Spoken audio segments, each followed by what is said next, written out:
Thank you, Convener Director Kamal, and GETS Chairman Director-elect Mahesh for this opportunity. Mahesh, I must thank you for those very, very kind words. I really appreciate them. TRF Chair Ravi, Governors-elect, Governors nominee, spouses, other distinguished leaders, ladies and gentlemen, good evening and namaskar to all of you.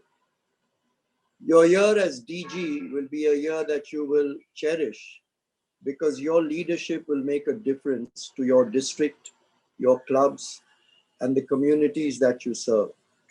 It's never going to come back. So please make it the opportunity of a lifetime and make it a year when you promise yourselves that you will excel as district governor. My distinguished colleagues who have spoken earlier have vividly highlighted various aspects of our foundation. You would also expect me to speak on our foundation, and while it will be an important part of this brief presentation, I do not want to repeat what has already been said. Rather, I will address you on a broader scope. Each of you has passion to serve the needy and also to support our foundation. With the leadership that you will provide to your districts, I am confident that we can look forward to 2 very fruitful years in all districts of zones 4, 5, 6, and 7. Yes, your leadership is vital, but can you achieve everything alone? No, you always need a team. You have either appointed or will appoint key team members to assist you. Most importantly, your main team members are the presidents of your Rotary clubs.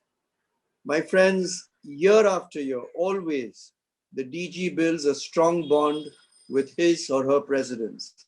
I considered my presidents as my greatest strength, literally my left arm and my right arm. The bond that we built then continues even today, 19 years later. All of you have commitment, you have competence, you have knowledge. These are very important, but let me add one more important ingredient to this, and that is teamwork coupled with effective communication and appropriate recognition. I have always believed that working together works.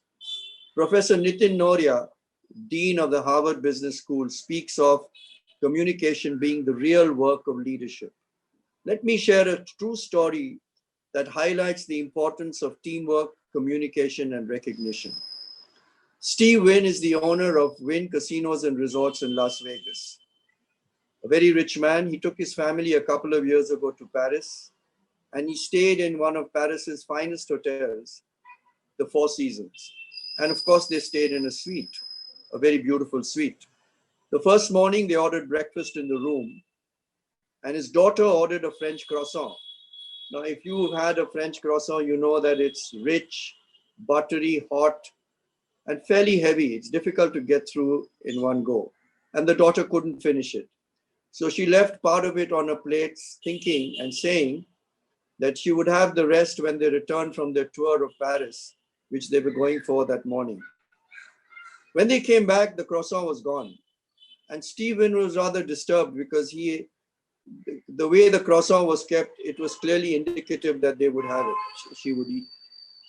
So he was going to the phone to complain when he saw the red light buzzing, which meant that there was a message for him on the phone. And the message was to contact the front office. So the front office tells him, "Sir, we know you had a half-eaten croissant in your suite. Housekeeping asked us what they should do. We said, take it away because a cold croissant, half-eaten, is not worth eating. But we immediately informed the kitchen that they should have a hot, freshly baked croissant ready for you when room service came to collect it. And we told room service to make sure that the moment you ordered it, they would collect it from the kitchen and deliver it to you." Stephen was flabbergasted. He owned a resort, but he could just imagine the kind of communication and teamwork that had taken place. Housekeeping tells front office tells the kitchen, front office tells the room service, all of them combined to make sure that the customer is fully satisfied. That's not all. Every day that he walked by in the lobby, he would see these 4 photographs. Best employee of the month, best so-and-so of the month, best so-and-so. So he went up to the lobby manager and asked her, I said, ma'am, how do you select them? So she tells him, and then she says, what's more important, sir, is that every month the hotel hosts a reception where the entire staff of Four Seasons is invited to come, all come, from the general manager to everybody. And there in front of all of them, we recognize these 4 employees. Can you imagine the recognition that would take place, the kind of motivation in front of the employees? And that is what contributes to teamwork and communication and a little bit of appropriate recognition.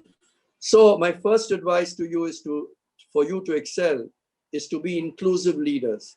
Bring everyone together, enhance teamwork, have effective communication, and give due recognition. Then you see the results. 1 + 1 will not be just 2, but 11 and much more. Besides teamwork, there are 2 separate but connected facets in which to excel.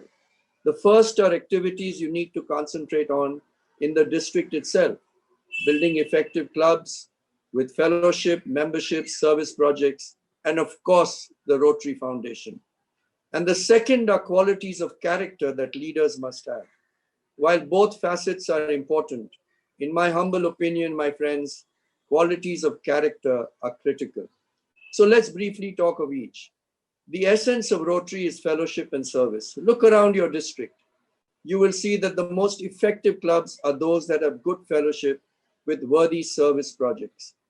Effective fellowship attracts good members.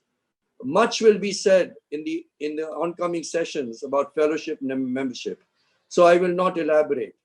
Suffice it to say that this aspect is vitally important, bringing new members, retaining them, and ensuring diversity.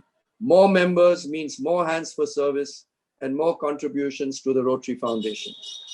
Service activities are what each of us is committed to, whether through the foundation or otherwise. And whatever project we undertake must be because it meets an actual community need. Again, whether it's a Rotary Foundation Global Grant or just a community project of the club, we must begin with a needs assessment, which is paramount. Please, let's not do a project because we think it's a good project to do. This is a sure way of funds being wasted. And finally, but in no way less important, is our contributions to the Rotary Foundation. Every governor wants to excel in contributions to foundation. Each of you will want to break all past records in foundation contributions. Trustee Chair Ravi has spoken of the need to give to annual fund, to the polio fund, and endowments. Each of these funds together for India, CSR, corporate social responsibility, serves a very distinct purpose, and each is important for the well-being of our foundation and enhances our ability to serve. So as governor, you will want to excel in giving to the Rotary Foundation. And whom do you turn to? You can't do it alone. You have to go to a team. So first of all, your district Rotary Foundation team. In addition, you will have TRF regional leaders like the RRFC, EMGA, EPNC, and ARRFC to assist you. And most importantly, my friends, you have your club presidents. If there is one lesson that I have learned over these years, many years that I've been involved in the foundation, it is a learning to motivate the entire team to make TRF a priority. It is impossible that the governor knows every single high net worth individual who can give to the foundation. It is the individual members of your team that do, and they must be motivated to identify and ask.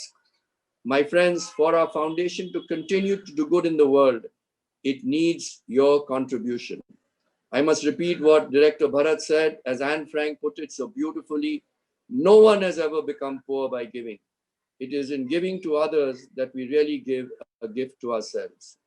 On a personal level, 21-22 will be my last year as the foundation trustee. It is also the year when our very own Shekhar Mehta will be president of Rotary International. I would hope that in 21-22, every Rotarian contributes at least $100 to Rotary Foundation. That would make our 4 zones truly outstanding contributors to our foundation. Next year, our incoming directors Venki and Mahesh and I as trustee will continue to work together as a team, just as Kamal, Bharat, and I have done. Both Mahesh and Venki are as committed to the foundation as I am. And as we have been officially paired by the RI board and TRF trustees, I can assure you of our total support. So I have listed the activities that you as DGs must do best to excel in.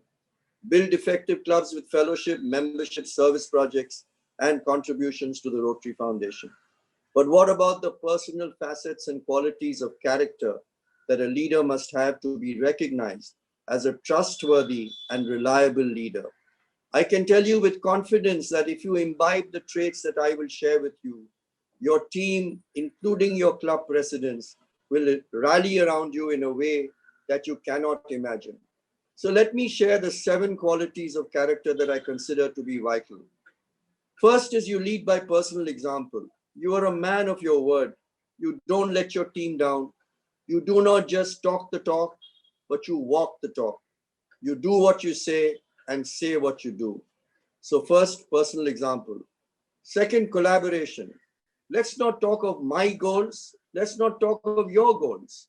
Let's talk of our goals. This is a team effort, and the goals are set by the team. There is buy-in and there is ownership. The second is collaboration.